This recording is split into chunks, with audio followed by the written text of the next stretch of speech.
And here we are back in for an edition of Trey's Chowdown Live. And in the hot seat today, I have Chef Blaine. Blaine, what's going on, buddy? How you doing? Thanks for having me. Thanks for coming back, man. I appreciate it. I really appreciate it because you were the original episode when we started this thing a year and a half ago. It's crazy. It's already been a year and a half, hasn't it? Isn't that crazy?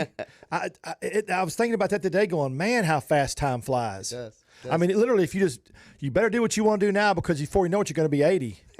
I mean, it's crazy. All right, guys. So we had a great weekend last weekend. Something I want to talk about that I think I talked to y'all about before. A new restaurant is going to open up in 2 weeks called Chimichurri. It's an Argentinian bistro and restaurant. It's all based around the chimichurri concept. And if you don't know what chimichurri is by now, then I can't help you. You better Google it because it's deliciousness. He's got something we'll talk about in a minute. It's also really good. Holy Crust in Trinity Grove's opened up as well. It's a new pizza concept by David with the Romano Group. And it is absolutely fantastic. They have brunch pizzas. They have a bunch of different brunch pizzas that are just absolutely unbelievable, flavorful. Everything's made fresh in-house from the dough to all the toppings, everything. So check that out. It's called Holy Crust in Trinity Groves. They also have the other concept over there. They're the Chinese concept that is doing. They just got best Chinese restaurant in Dallas. Oh, really? Yeah, Really? They make everything right there in front of you.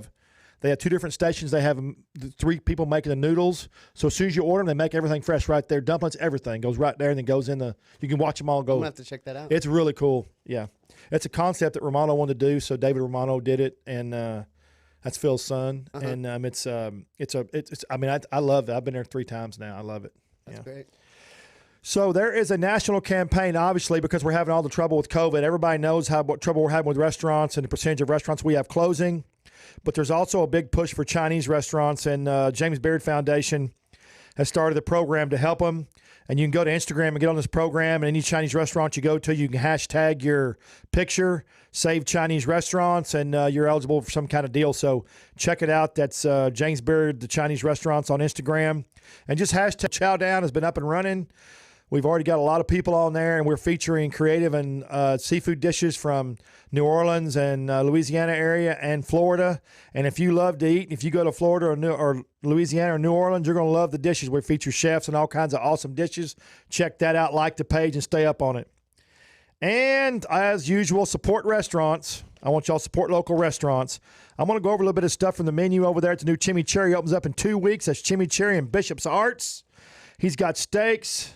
He's got appetizers. He's got empanadas. Boy, we had some. Boy, I tell you what, they brought out some empanadas. They were good, hot, steaming when you cut them open, just succulent, juicy. I love empanadas. Oh my God, the smell! When you cut empanada open and the aroma hits you, you know it's good. That's right. Of course, my favorite thing though was when I took the lid off those chimichurri containers. Yeah, oh my God, you know what? The aroma from chimichurri just screams deliciousness. I mean, Absolutely. It's just. I guess that's probably why just so potent. But check that out. Like their page. It's Chimichurri in Bishop's Arts. It's Chimichurri Argentina Bistro and Bar. Like their page. All right. Now we're going to get with Chef Blaine. All right, Blaine. Everybody knows. If you're in Fort Worth, everybody knows Chef Blaine. Well, Blaine, where did you grow up? Did you grow? I don't remember where you grew up. Well, I'm from Texas. I went to elementary school in Arlington, high school in Flower Mound. Oh, okay. So I'm around here. Okay, you traveled though when you worked, correct? Yeah. So I went to college in upstate New York at Culinary Institute of America. Worked in Manhattan. Worked in L.A. Worked in Newport Beach. Did that for a while, and then came back to Texas. I've been back in Texas for a while. Aren't you glad? I lived in Orange County for a while. Okay. I lived in San Francisco, New York. That's such a great culinary scene. All those. Man, I go everything to my career to California and to New York for sure. Yeah, for sure. I guess I used to say like 15 years ago, the scene is nothing like was in Dallas Fort Worth, but now the scene here has gotten so progressive that I mean you have just as many good restaurants and chefs and creative ideas here than you do there. I would assume. Oh man, I think the DFW food scene is over the last 10 years it's just blown up. Yeah. I mean, I think get Michelin style food in the DFW area. We can find that 10 years ago. No, you couldn't. It has been the last decade. You're right. Absolutely. And just once it took off, it just, like a rocket. Yeah. I mean, I think the people in the DFW area, they travel, they know good food. So, Right. and now they don't have to go as far to get it. Do you think too that, because I know like all the chefs I've had on my show, I know a lot of them moved here from other areas or have done what you did a culinary travel experience. You know, they worked in San Francisco and LA and New York and Miami, and so they brought all that back, and so I think it creates a good melting pot for different dishes, right? Yeah, I mean, I think, you know, I would say that my style of cooking is definitely not one cuisine. It's like, you know, and what we do at Grace is it's American food, but it's a mixture of all kinds of different cuisines. Yeah. And I think that, you know, people want that in the DFW area, that, you know, you used to have to go to, you know, New York to get great Asian food and stuff like that. Right. You know, or you had to go to Asia, you know, Right. now you can come to DFW and get all that. Right, you yeah. know? So, And you know what, too? I think because a lot of the chef shows, I think Food Network Cooking Channel and even the Fort Worth Magazine in Dallas, I think a lot of the shows that they do now and the way they promote chefs and food, I think that's changed the culinary palate of people in this area, too, about what used to be steaks and hamburgers and, you know, fried foods. And now it's a mixed pot of anything from seafood to everything. absolutely. And you know, able to be shipping anything overnight. It's just, you Yeah. know, that whole thing is you know, you used to not be able to get, you know, great seafood when you're Yeah. landlocked, That's you know, right, and yeah. so now we can get it overnight. I have great vendors out there that are getting stuff. You know, I'm getting calls from the boat. Hey, we caught bluefin tuna. You want it? Yeah. I'll get from the captain. And it's here in hours, yeah, correct? Yeah. Yeah. Do they ship it right from the boat? Yeah, right from the dock. Right from the dock? Isn't that awesome? It's amazing. You could never have done that 20 years ago. No, Yeah. no way. No way. No, you know, that reminds me of a story. When I was talking, you know, my dad and I, when everybody was still alive, we talked about business all the time. And the guy that started FedEx, his college thesis, he said, I want to be able to ship people stuff overnight. And eventually I want to be able to ship food stuff overnight. And he got an F because his college professor said, that's never going to work. That'll never work in America. And look what happened. He became the shipping magnet. You know, now, of course, maybe it's Amazon, but he's not shipping, you know. So what is your favorite? I know one time there's just some memorable dishes I've had at Grace. Now, of course, the red wasp, of course, you know, I love that. But I know one time you brought out a squid ink pasta, and the person that was with me, I think it was Damon Gaines, as a matter of fact, he said, I don't know about that. Not before you brought it out, just when you heard you say it. Mm-hmm. And I said, it's going to be good. And it was delicious. It's something that was still on the menu today. So it's we call it a capellini nero. So it's a squid ink dyed capellini pasta, which some people have never had squid ink and stuff like. It just gives a nice salinity to the pasta. It's nothing too crazy, but then it's chopped Maine lobster, and we use trumpet mushrooms and these little kind of spicy and pickled Calabrian chilies, and it just really rounds out the dish. It's been on the menu for quite a few years, and if I was to take it away, people would go crazy. Yeah. So. But and what's funny is that I love doing what I do because I get to, you know, talk about food to people in different groups, and it's so funny how many people say, I would never try that. But if you explain it to them and they try it one time, it's just getting them to try it one time. Because if I was at the Fort Worth Stock Show and I asked some dude, hey man, you want to go eat some squid ink pasta, you know, blah blah, telling me about the dish, he'd be like, you lost your mind. I'm not going to try that. But if 9 times out of 10, if they try it, it'd be delicious. Right. You know, and what I've found is, you know, and I'm sure a lot of other chefs do this too, is that, you know, sometimes we'll just send the dish out, you know, a smaller portion of it. And if something that we're testing out and want some feedback on, let's give it to the guests and let them get taste it, and we'll get the reaction on it. And you know, they might be like, all right, I like this squid ink pasta. Yeah. You know, and I agree. I think it takes them to try it, and then usually they like it. Yeah, because I think it's just almost like buying a new hot rod car or a classic car or something. I think there's 3 elements. I think it's the way it looks, the way it smells, and the way it's tastes. Sure. You know, just like 3 months to buying a car, and the way it looks, I think the aroma's part of it too. But I think it's people get preconceived notion about seafood. People my age, because back before you get seafood overnight, when someone said seafood was fresh, most time it wasn't fresh. Right. You know, it was frozen, or it would sit in a cooler or a freezer for a little bit, and it just didn't taste the same. Well, I mean, it's funny. We just introduced a couple new dishes to the menu last night. Two new seafood dishes to the menu last night, and I was talking to my staff about it. One is the swordfish dish that we're doing. Oh, I love swordfish. And, you know, a couple of my staff members, they were like, I don't like swordfish. And I just kind of stopped them, and I'm like, wait. You don't like swordfish because of why? And is it because you've eaten it when it wasn't fresh and it was overcooked and it was dry? Right. I was like, we've got a sushi grade swordfish that we're serving. We're serving it mid-rare just like you'd serve tuna, and it melts in your mouth. Right. And I'm like, I always get frustrated with people when they're saying, I don't like this and it's because they grew up not having it prepared properly or fresh. Right. No, I don't like beets because they've eaten beets out of a can for their whole life. And it's like when you've had fresh roasted beets, they're fantastic. Yeah. You know, so I think people have to get out of that mindset of what I grew up on or whatever, and it's when it's fresh and it's prepared properly, there's nothing better. Yeah, you said beets out of a can. That was real popular, man, for a long time. And you could taste a little bit of the can, right? Oh my God, a little bit of the aluminum in there. Yeah, oh my God, that couldn't have been healthy.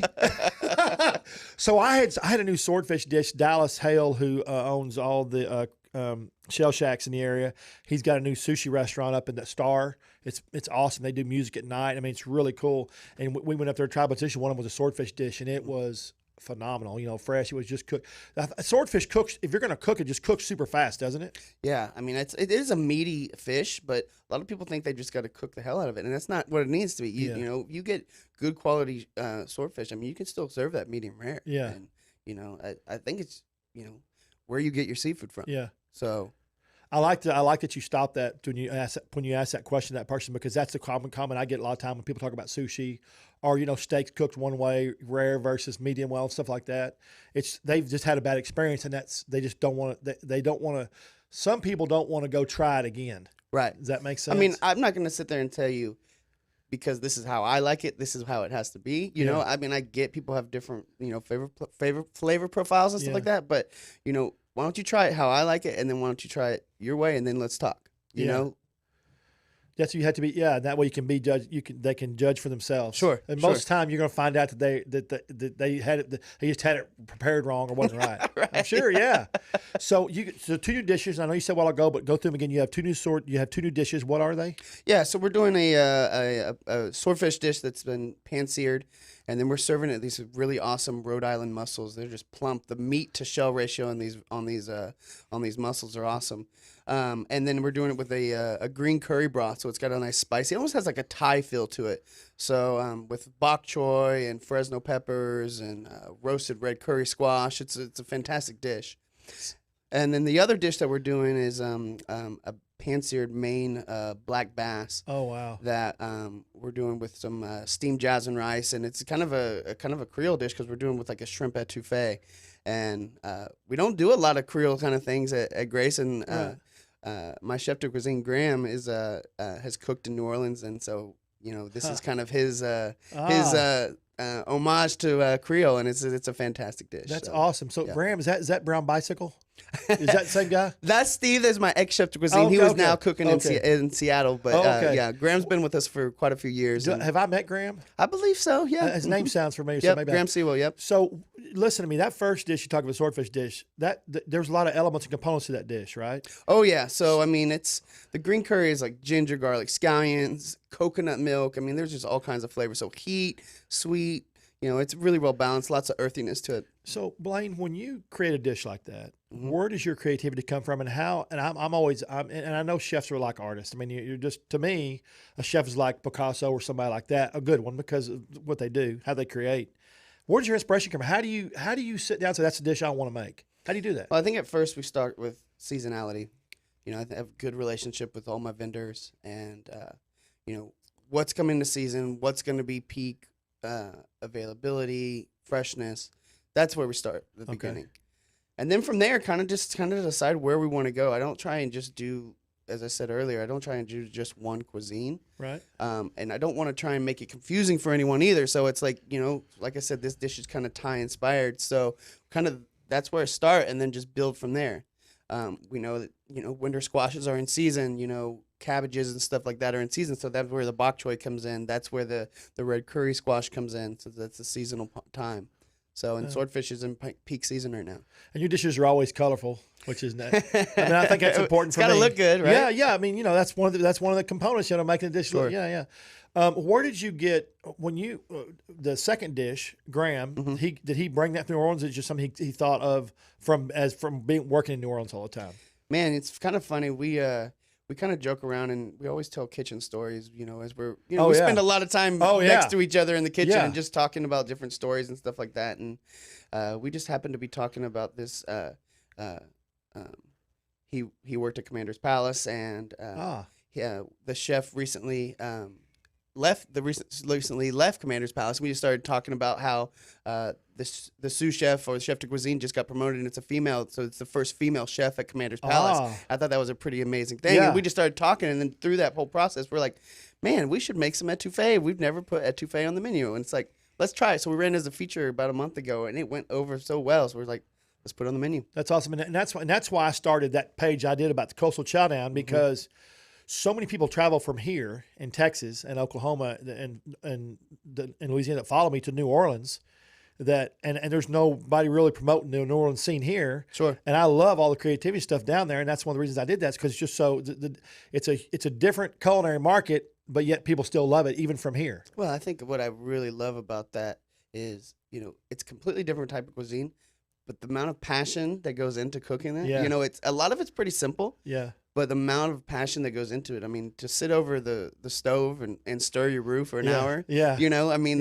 that's awesome. Yeah, it is. So, I mean, I think that's just great, and just the flavors are amazing. Passion. Hey, you said you hit on something which I thought was really neat. You talked about female chefs. And the last decade, we say everything in the last decade because that's really what's been driving this thing the last 15, I'm sure the last decade. There's been a lot of female chefs come out of the scene, which I think is fantastic. Man, I have always been a huge promoter of females in the kitchen. And I have 50% female in my kitchen currently. And I always have. And it's funny because kitchens can be kind of interesting. They get up and going. They can get, all kinds of things being said in the kitchen. Right. Yeah. And don't get me wrong, it can be said by females too. But I think it's just a nice balance. And to be honest with you, it's nice to have that touch to the kitchen. So. Sure. But do you find, and I think, now I could be wrong, do you think in a lot of instances that female chefs might be more articulate about some things than male chefs? And I think they're probably more in tune. I mean, it's like, attention to detail too. Yeah. I'm not going to say that males, I can't compare the two, you know, but I think I just like having the balance of it in the kitchen. Yeah. I think it's neat. Yeah. And I think too, some of the chef shows have really helped promote female them too as well. Sure. Yeah. So you've got those issues. So let's talk about the Red Wasp for a minute. Of course, I'm going to go back a minute to Grace. Those little Parker house. Wait a minute. Didn't I come to a pop-up there where you had clams? Yep. It was outside, so right? We just recently we do it on an annual, we do a clam bake. Right. And I wouldn't say it's the traditional like New England clam bake. It's kind of our own rendition of it. Right. We did it out on our patio. What's cool is that our patio's big enough, we were able to social distance and able to do very comfortable to have a 50-person party. So basically it's a 4-course meal. We do, kind of a couple appetizers, usually do a clam chowder, and then the big showdown is a platter of just clams, and it's just a seafood extravaganza. King crab, half a lobster, all kinds of different clams, mussels. I mean, it is. And we put your bibs on you, and people just get dirty. It's fun. Yeah. It's fun. Yeah. But those Parker House rolls, I think I ate a tray of those things. We do have Parker House rolls that we do for those, and those are on the menu at Little Red Wasp. Yeah, they are. Yeah. I when you told me that, remember I was there the first Sunday you served them. Yeah, we recently did a menu change over there and just kind of updated it, and the very first thing we did put on the menu is those Parker House rolls. Because they're so delicious. And we do a house-made scallion butter, and it is they're great. That butter, I had to get 2 extra ones because I think we sent some to go with you, right? Yeah, I'm a big butter slatherer, man. So how are they doing there? Are they selling well? They sell really well. Absolutely. So they have a nice brown kind of crusty top edge and a real soft center. But we talked about butter, so one of the main ingredients in that those rolls are butter. Yeah. And throughout the baking process, they get brushed twice with additional melted butter. And then right before we serve them, we pour more melted butter on them, and then a side of butter. Yeah. Between the two restaurants, man, we go through a ton of butter. How much butter do you go through? Man, I will tell you, before COVID times, when we were fully running, I mean, we go through 400 pounds of butter easily. Are you serious? Mm-hmm. And obviously it's real. Where does your butter come from? We use Hill Country Dairies. Awesome. Mm-hmm. That's good butter. Yes, it is. I've recently started at home. I've started using that butter from where is it from? Oh my God, I can't. I'll think about it in a minute, but it's really good. It's from overseas. It's expensive, but it's good. Is it it's the Irish butter? Yeah. Kerrygold? Yeah, yeah. Okay. Yeah, that's good butter. Yeah, it's Yes, good butter. it Yeah. I don't think it probably doesn't come the size that you use for your. How many pound blocks do you get it in? So it comes in 36 pounds. 36 pounds in a case, yeah. Oh my gosh! Oh my God! That's kind of like the old grease 20 years ago. You used to come and use click and throw it in there. That's kind of. And I did grow up. My grandmother always had the grease can on the stove. You know what? So did my grandma. So did my bacon grease. Mine was bacon grease. Yep. Isn't that crazy? Yep.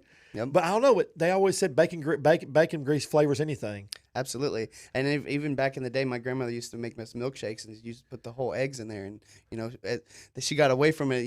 They said it was not safe anymore, but I don't know, they were the best milkshakes in the world when you have the whole eggs in them. Yeah. So the menu at Little Red Wasp, you've got a new menu. I know I've had, just go through the menu a little bit because you've got a brunch menu too there. So I think one of the key new menu items is the pork shank carnitas. Yes.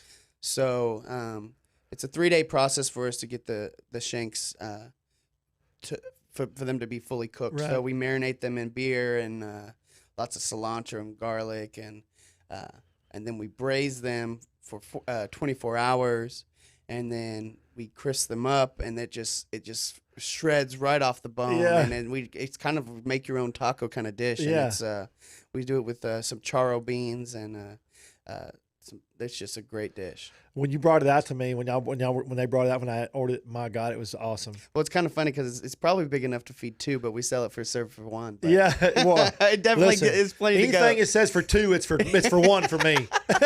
Maybe for 4, it's for me. Sometimes when I go to these barbecue places and I order a whole tray of food, they'll look around and go, "Are you eating all this?" I'm like, "Yeah, I'm eating it." It's just. So they got to. And matter of fact. People ask me probably once or twice a month about brunches, and I always say the pork shank. And last week, a guy was staying at the hotel across the street, and he had messaged me on one of my food pages. Said, "Hey, I'm in Fort Worth. I'm going to go to brunch." He said, "Where would you go?" And I said, "Well, first it'd be Little Red Wasp." And then I gave him 2 more, and he took a picture. He was sitting there. He took a picture of your sign out his window and sent it to me. He said, "Well, that's convenient." But he had the pork chicken. He said they were off the chain, man. That's great. He loved it. You just don't. You have so many cool dishes there. You also have that biscuit that I featured twice. Once on ABC, once on Fox. So those are our cheddar biscuits. So we use Tillamook cheddar cheese in those, and they are. They're big old biscuits, they're about the size of your fist. Right. And then, so we pan sear them after they're baked and cut it in half, pan sear it. We put a crispy chicken in between it with melted cheddar cheese and then serve it with a black pepper gravy. It is it's a gut bomb, but it seems to go over really, really well. It's delicious. Does everybody finish them or does some of them take it home? I mean, it's definitely something you could take home. It's big. Yeah. I mean, everything at Wasp is kind of designed to be a little bit bigger. It's all knife and fork, correct? Yeah, everything, knife and fork sandwiches. Yeah. Yeah, it's great. So, what else is on the brunch menu that you like at Little Wasp? So another one we just added is our green eggs and ham, kind of a little Dr. Seuss thing there. Oh, I haven't had that one. So it's a large croissant that has been toasted. We do scrambled farm eggs that are mixed with a little bit of salsa verde. That's the green, green eggs and ham, cheddar or jack cheese, avocado. And it's a great sandwich. Served with some brunch potatoes. It's really, really good. Sounds delicious. So how are the Parker House rolls doing there? Man, those Parker House rolls are selling. Are they?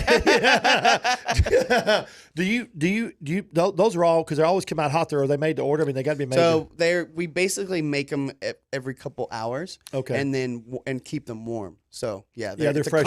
Constant baking of them. Yeah, and are those served every day or only at brunch? Every day at dinner. Every day at dinner. Okay, and at brunch, correct? And at brunch. Okay. Have you ever run out?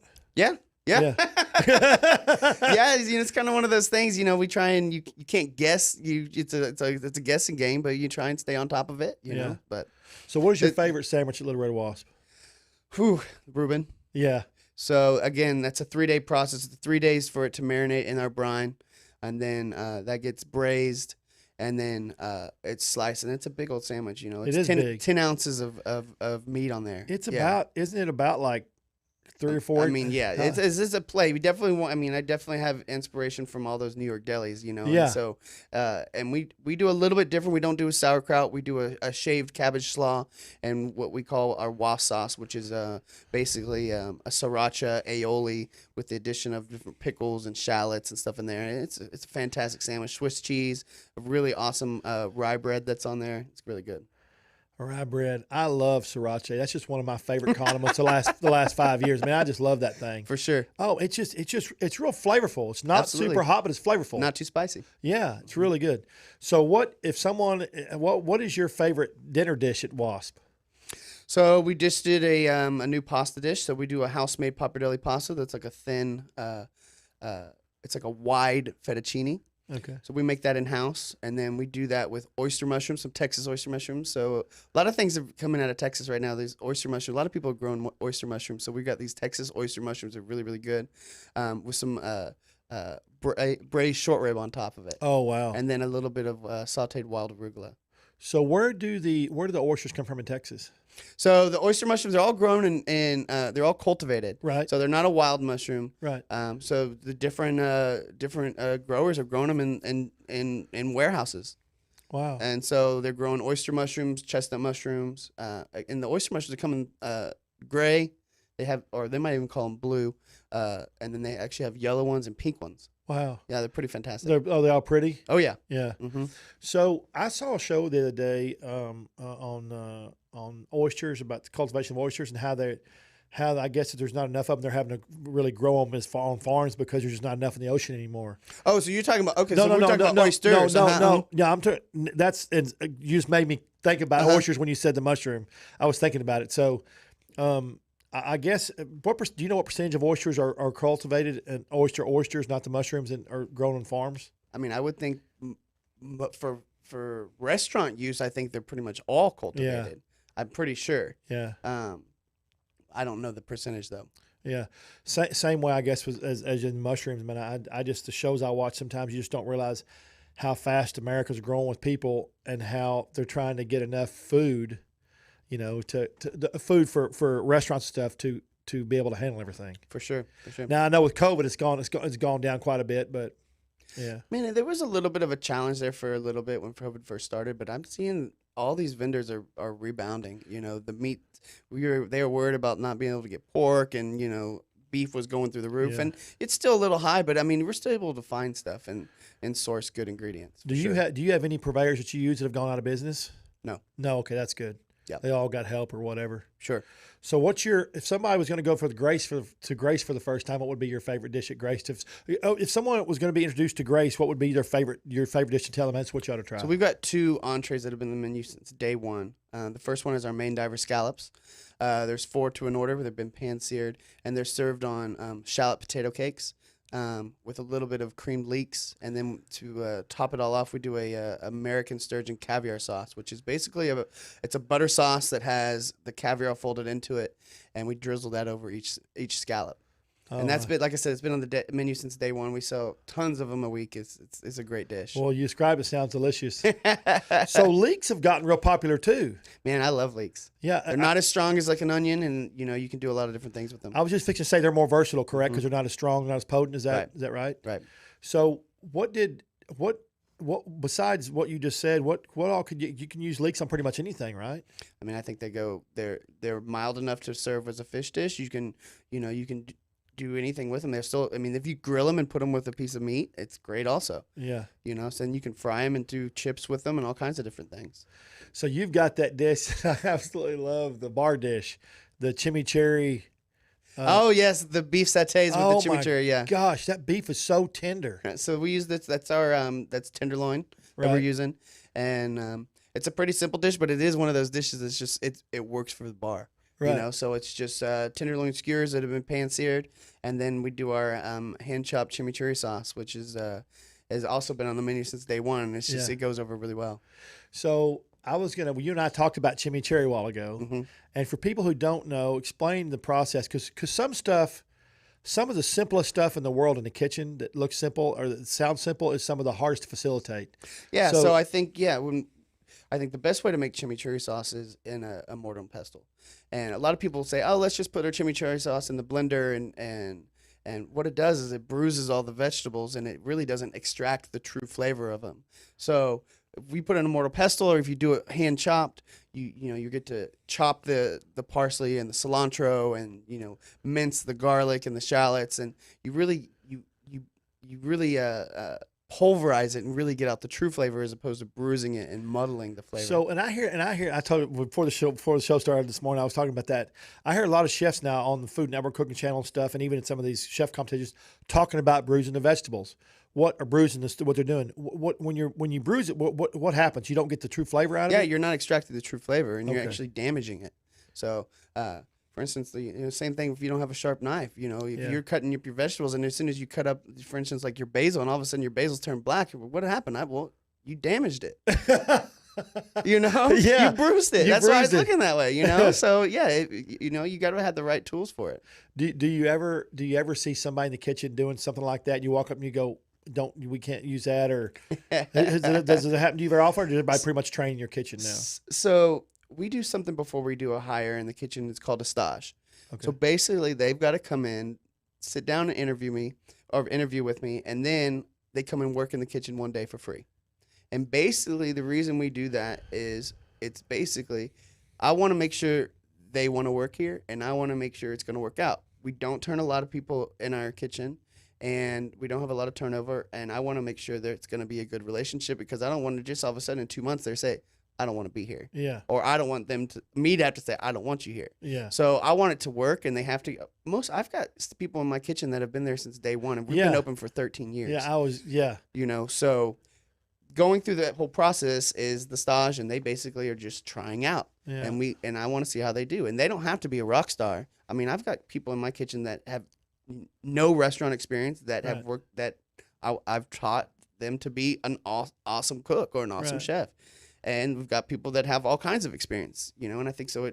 Every kitchen has that. But yeah, and the very first thing I say when somebody comes to stage is, you better bring your knives in sharp. And you always know if they come in with sharp knives, they're gonna, at least they come in with they care, right? And so there's been times where someone's come in and I'd say, hey, is your knife sharp? And I go and check it out, and if it isn't, they don't stay. They go home. They don't even stay for the stage. Yeah. Because I tell them in the interview, bring your knives in sharp. I'm gonna check it out. They don't come in sharp knives. They go home. If they don't have sharp knives, that means they don't care, correct? Yep, they don't care. Yeah. Or they didn't come in clean. Their aprons are dirty or whatever. No, bye. Well, your deal is your food. I mean, for 13 years I've been eating there, it's always consistent. There's never an issue with the food, and I think that's partly how you run the kitchen. If you turned your people all the time, you'd have problems with that. Man, I totally agree, and I think it's a mentality. I think at Grace and Little Red Wasp is we treat our employees like family, and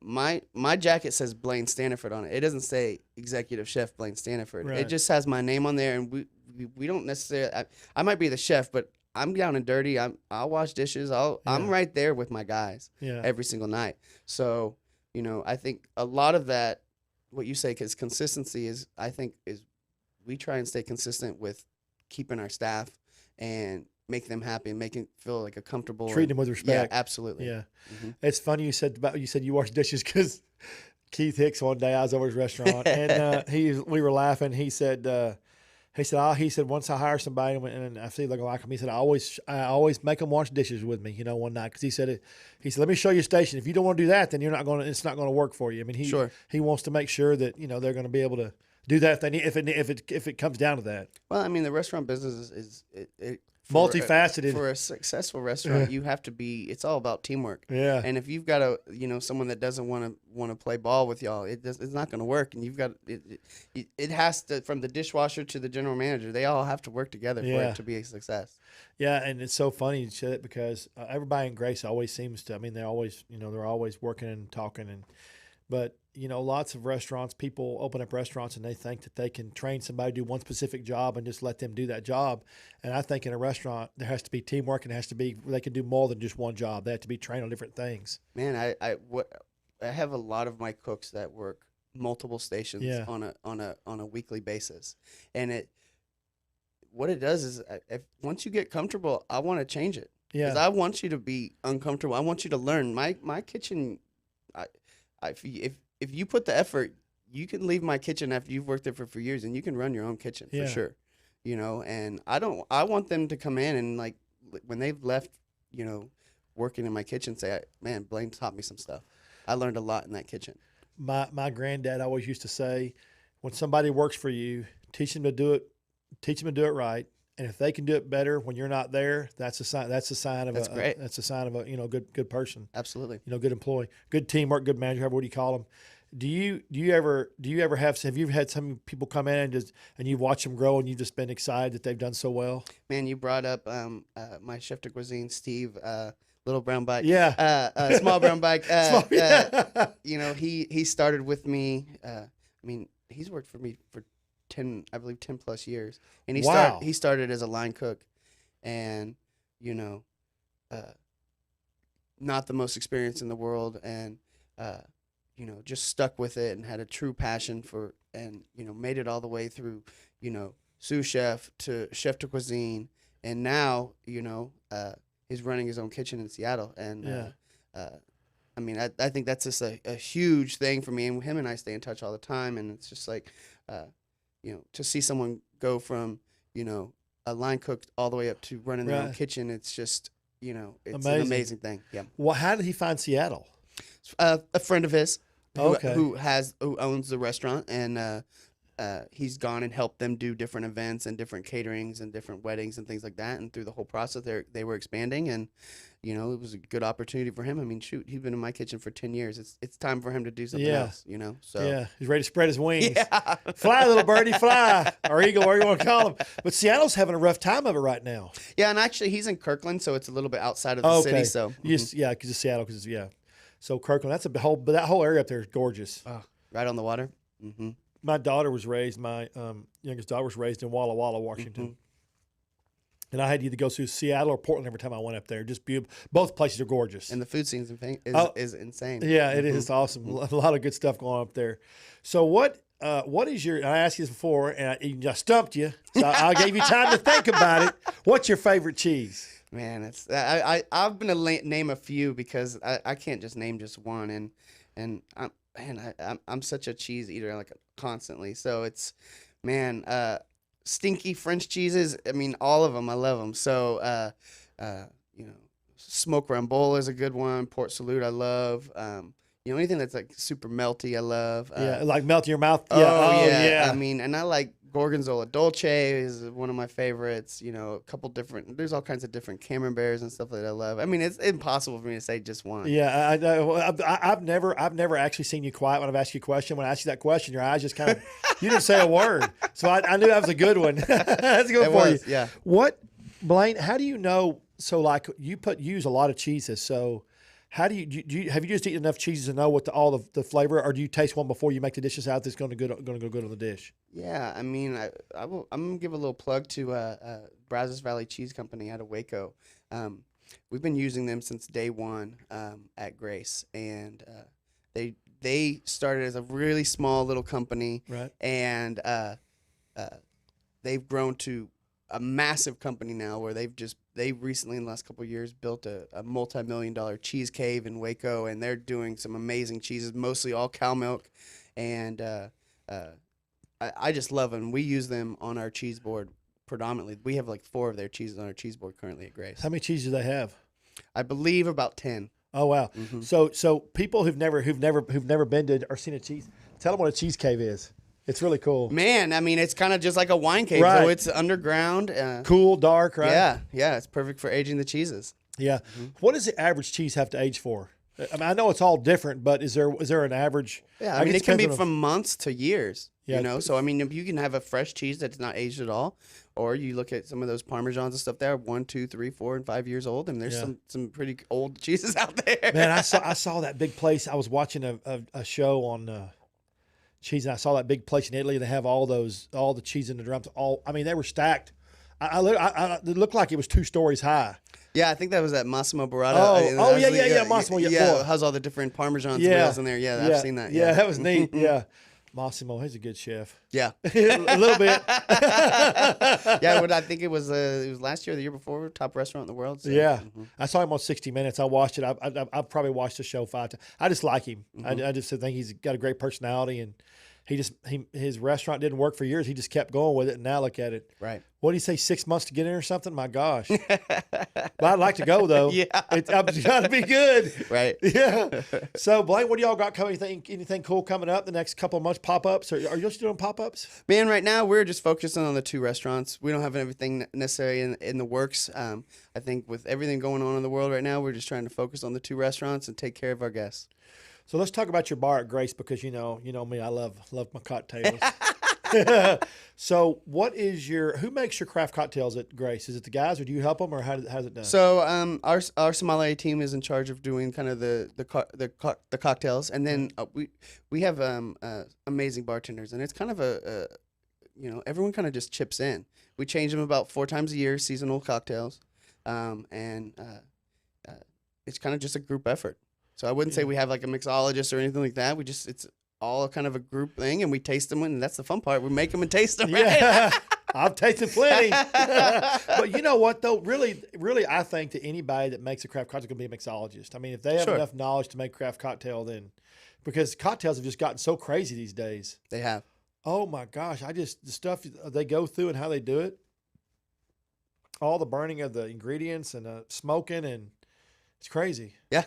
So what is your favorite cocktail, Grace? Is there one y'all have had on the menu for the whole time, or? Yeah, so we have a pear martini is fantastic. That's been on the menu since day one. Pear martini? Mm-hmm. I've never had that. Yeah, you've got to try it. Definitely. It's a pear vodka, and we float a little thin slice of pear on the top of it, and it's great. It's definitely great. I've been since day one. What else you got there? We have a 7, which is it's a blend of like a house-made sweet and sour, which is a lemon, lime, orange juice with a little bit of simple syrup. That has a chilled rim, so it has a little bit of heat to it. Right. A little bit of cucumber in there. It's really, really good. Awesome. Mm-hmm. Is there everything you say is house made? And every time I was involved, do you buy anything, or is everything made at Grace? No, we start from scratch. Everything. Both restaurants start from scratch. Isn't that amazing? Mm-hmm. And two totally different concepts. Well, I mean, I think they're both American food, and one's a little bit more Grace is higher end, and Wasp is a little bit more casual, and so and they're right across the street from each other in downtown Fort Worth, so it's pretty easy for me to go back and between the two of them. Mm-hmm. It is. Do you have are you doing brunch both days, Saturday and Sunday, or just Sunday at the Wasp? So brunch is Saturday and Sunday. Okay, Saturday and Sunday. Okay, that's good. Is brunch back up good? And brunch has always been good for us at Wasp. Yeah. Have you ever done brunch at Grace? We've basically really have kind of strayed away from it. We do Easter brunch and Mother's Day brunch always. Okay. But as far as a weekly brunch, we don't. Yeah. Mm-hmm. Just dinner. Y'all close on Sundays, right? No. Grace is open 7 days a week for dinner, and then Wasp is open 7 days a week lunch, dinner, and then Saturday, Sunday's brunch. Okay. I don't know why I thought we were closed. So what is your favorite thing about being a chef, Blaine? If someone was to ask you, just pull something out of there, what would be your favorite thing about being a chef? Man, I think a lot of people say it's the creativity, but I think and I love that, and I love just getting in the kitchen and creating something. But I think the best thing is when you make something and you give it to somebody, and then they try it and they just light up because of them loving the dish or just kind of, that's what makes it for me. So it's like going out there talking to the guests and they just love the food, and I think that just makes your day. It's does. Like it definitely is not the the 10 to 15 hours I'm sitting there standing in the kitchen for the day. That's not it. No, I guarantee you that. No, but you know what there's a lot of chefs. Well, and I say, and there's cooks and there's chefs, right? Sure. And there's a lot of them just don't look happy. You know what I mean? You come in and you see them, they don't look happy, but you're always happy and jolly. And I mean, I love what I do. Yeah. I've been doing it for 25 years. It's really the only job I've ever had, except for like mowing yards when I was really, really young. But I mean, I've been in kitchens since I was 15 years old, and so if I didn't love it, I've been doing something wrong, because I would hate to go to work every single day being unhappy. But people do it all day long though. Man, yeah. Isn't that crazy? Yeah. What was your worst kitchen to ever work in? That you remember that you really were like, oh my God, I can't believe I'm here doing this? Well, the only kitchen I ever walked out of was I'm not going to say the restaurant, but and I'm not going to name the chef, but I will say what happened. So we had a busy night, and the chef was not happy with the way the kitchen was performing, so he kicked everyone off the line except for me and him. And we were busy. There was tickets everywhere, and I remember I sent him. Basically, my job was to do the cook, and he would plate the food for that time. And I sent him something that he didn't like the seasoning on it or something, and he threw the pan at me. Oh, did he really? And he hit me with it, and I left. I was like, I'm not dealing with this. So that was probably the worst experience I've ever had. I will say, when I was in Manhattan, Marcus Samuelson, very famous chef, James Vader winning chef, told me one time, one instance, I had taken 5 gallons of balsamic vinegar, and we reduced it down to a syrup, which that was about $200 worth of balsamic vinegar, and I ended up burning it. Oh God! Oh God! And I got can't use that. No, I got a good chewing, and one of the things he told me was first thing I had to scrub the pot, and he's like, you can't learn to become a great chef until you know how to clean. So right. I bet that was hard getting out of there, wasn't it? Oh my gosh! What happened? You just heat too high? Yeah, I had a lot of things on my plate, trying to get a lot of things done, and wasn't paying attention, and it wasn't just a little burn; it was like a lot burn. So, what was the second thing he told you? You said he told you 2 things. That was the second thing. Yeah, okay. Before you can learn how to cook, you got to learn how to clean. So I got you. Mm-hmm. So what? So how long did you stay there? Did you work with him? Just under 3 years. Oh, that's a long time. Yeah. Where is he now? He has he owns his restaurant in Harlem called the Red Rooster, and then he just came out with a new cookbook. He does all kinds of things. He's all over the Food Network. Red Rooster. Red Rooster Harlem. That's neat. That's a cool name. Yeah. You would think Red Rooster. Red Rooster's a cool name. Yeah. Yeah. It's kind of. Have you ever had Tupp's Brewery beer? Have you ever had Tupp's beer? No. They're from McKinney. They were on my show last week, and now I went up there, and they're a family operation. He was a scientist before he brewed beer on the semiconductor. He went from being a scientist or on the semiconductor, whatever they were doing, to making beer. I'm like, how do you go from? But he did, and they've been very successful. They started at home. They went to 17,000 square feet. Now they're building a new 40,000 square foot place to move to. Oh wow, they're doing really well. But yeah, what kind of beer are they doing? All kinds of craft beers. Okay. and all, it's good, really good stuff. I'll check it out. Yeah, and there's I think it's 3 sons, a daughter. They all work in the business. They all left their jobs, corporate jobs, to go work with their dad at one at a time, and they're all been working together now for 3 years. It's pretty cool. Sounds fun. Yeah, it's a cool setup. Very cool. I asked him what his most important thing was about his job. He's like, I get to work with all my kids. Right. Yeah, which is pretty cool. Do you have children? No children, 4 dogs. No, what kind of dogs? I have 2 Great Danes, a Rottweiler, and a Dachshund. Oh my gosh, you got them all sizes. There's a zoo in my house. But you like to go hunting a lot. I mean, hunting, hiking a lot, don't you? Yeah, my wife and I do a lot of camping and hiking. Yeah. Mm-hmm. Actually, I saw some pictures. It was kind of cool. Mm-hmm. So have you ever? I've seen some of these videos about the chefs that go out and they get stuff from the wild and cook it. Do you ever do that? Man, I have gone foraging for mushrooms before, which has been a lot of fun. And I've done some different like rafting trips where the guides will kind of provide what they've caught in the river and things like that. It's been a lot of fun. I'm by no means any expert on foraging or anything like that, but even here in Fort Worth, you can find some good spots to find some different succulents like purslane and things like that are all available. There's all kinds of different things that are right here in Fort Worth you can find foraged. Haven't the use of mushrooms also too excelled a lot in the last decade?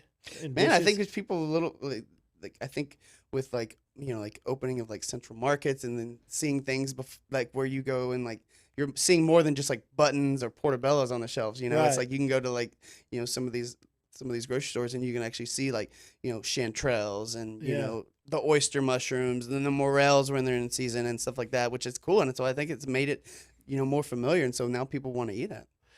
I see what we used to go when we had that plate right there on the wall. See, it says porcini. Mm-hmm. We had a couple of 5-star restaurants. My dad did with a chef, and it was porcini, and they used a lot of mushrooms. But him and the chef used to go hunting all the time for mushrooms. They had these big racks. They'd bring them back and dry them on these big racks and use them. And I used to remember, and they would know where to go. We'd be in the mountains, whatever, and they would know. They could just walk and say, "Oh, there's going to be a patch up there." They just tell. He could just tell by the terrain and everything. It was crazy how many mushrooms grow wild. Absolutely. And actually, it's funny you bring porcinis because porcinis are in season right now. And actually, we have a fall harvest dinner coming up next Friday at Grace, and we're doing a really cool porcini dish. For that dinner. See that lead into there? See that lead into there? Adam paid me to say that. That's funny, isn't it? So what's going to be on that menu? So again, this is another dinner that we do on a yearly basis, and kind of just highlights a lot of what's available for fall. The very first dish that we're doing, we use this vendor out of Austin called Farm to Table, and what they've done is partnered with a lot of the local farms. And so what they do is they make it easier for the chefs. So they go out to all the farms and find out what's available, and then they compile a list, send it out to the different chefs, and then so we're buying directly from the farms, but just through one vendor. It makes it really easy. So what the very first dish we're doing is a freshly dug Texas potato dish. So these potatoes will come out of the ground this week. And we're doing like 5 different types of potatoes done in 5 different ways in one dish. And we're actually going to make using the skins of potatoes to make a potato broth. And it's going to be with caviar and all these kind of crazy things. But yeah, Texas is not really where you'd think there'd be potatoes. But no. Yeah, we're going to do a cool little potato dish. That's the very first dish that we're doing. That's awesome. Mm-hmm. And you're using 5 different potatoes, you said? 5 different types of potatoes for that. Wow. Mm-hmm. And they come out of the ground this week. Come out of the ground this week. Can't get much fresher than that, can you? Right. Unless you put a garden on top of the building where you're at. Right. Might be hard with a 42-story building. Yeah, that'd be a jaunt, wouldn't it? Yeah. I got to go and get a potato. Is that dinner sold out? No, there's still a few spots left. Is there? Mm-hmm. So if they want to do that dinner, they just call Grace or just call the Grace and make the reservation. That's awesome. It's a 5-course? It's 6 courses. 6. Yeah, you wouldn't do a 5-course. 6 course. 6 courses, and we do we'll do a seated reception with some with canapes for that also. That's awesome. Now, you're going to do a cocktail with that too, or? So it starts off with a champagne and a couple bites, and then we do a wine pairing, and then for dessert we're doing a cocktail for that. Okay. Every time I see you, I just think about you being on that building in Dallas when I pulled up and saw you on that building and that poster. This guy did a campaign for Sprint cell phones national, and they had him on, Ron, they had him on I pulled up, I was driving down the street in Dallas, and I looked up, and he was on this parking garage. It was 7 stories. He took up the whole 7 stories. And I said, I know Blaine's not that tall. I see him all the time. But they had him on billboards, and he was all over the place. It was crazy. Man, it was pretty crazy. It was just one of those times I got a phone call at the restaurant, and it was a marketing director for Sprint, and they're like, would you be interested in doing a commercial with us? And I said, I just kind of a random thing. Of course I'm interested, Yeah. And then hell yeah. Where do I sign? Yeah. And then all of a sudden it was everywhere, all over Dallas. It was on buses. I mean, it was just kind of crazy. They took it to the next level, didn't they? Yeah, it really was. And it was great for the restaurants, and I can't thank them enough. It was fun. That's awesome. Okay, guys, Grace, Little Red Wasp. You can find them. It's Little Red Wasp on Instagram and everywhere. Yep, Little Red Wasp, and then Grace Fort Worth. Grace Fort Worth, yeah. It's got to be Grace Fort Worth, because if you put in Grace, you get all these other Graces all over the country. Yes. I'm like, I get so mad I got to hunt for the logo whenever I'm going to post something. And you can find us, as usual, at treyschowdown.com. Please be sure and go like our new page, Trey's Coastal Chowdown. Even if you don't go to New Orleans or Louisiana or Florida that much, you can still see some really cool dishes, some fun scenery. I mix it up with a lot of scenery. We spend a lot of time on the boats down there. We mix it up with a lot of boating stuff, dolphins and beaches. So it's a really neat page, and I've really enjoyed it. I've been grasping content now for 4 years for that deal before we opened it up. So it's a neat deal. Check that out. And, of course, Trey'sChowdown.com. We're fixing to have our best brunch list come out. For North Texas. And our best burger list is going to be out in December. And then next month in November, I got together with 10 big-time chefs in Dallas-Fort Worth area, and we've created a new menu. It's called Trey's Chowdown Menu. It's an over-the-top menu of big over-the-top dishes. Each dish weighs 1 pound or more, from barbecue sandwiches to hamburgers to we got a breakfast dish that weighs almost 2 pounds. Wow. At Old South. It's really cool. And that's going to support local restaurants. You're going to be able to go to those restaurants, go to any 4 restaurants. You get to enter yourself for a drawing for a $1,000 gift card. I'm very interested about helping support local restaurants. Blaine, thank you. Thank you for having me. Support local. Tag it, post it. Support local, please. TreysChowdown.com. Blaine, thank you again. Thank you. Grace, Little Red Wasp. See you next week. Peace.